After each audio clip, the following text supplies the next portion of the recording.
I remember trees that I planted with my dad that I still go back to and I get great enjoyment out of it. And it really makes me hurt to see people planting trees that have these problems. The way I discovered and became aware of this, when I first got into business, I was working at Lambert's, I worked on a crew, I was still in school, planting.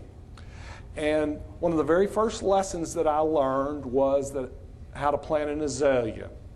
I planted one too deeply, and Henry Lambert came up and almost beat me with his cane, said, "Don't you know, don't plant that azalea too deep. If you do, the bark will slough off and the thing will die." I don't know if you've planted an azalea, you got to plant it up high where the crown is up above ground. If you cover it up, it won't do well. Well, that was one of the very first lessons that I learned. And I always knew that when you planted impatiens or other things, make sure if you plant them too deep, they'll rot and fall over.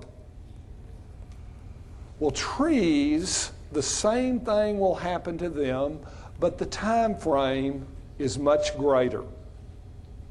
And so what seems to be insignificant, because you don't see it like that impatient that's planted too deep, until maybe 20, 30 years down the road. And I'm not a real smart guy, but when I see something over and over and over again, it starts making an impression on me.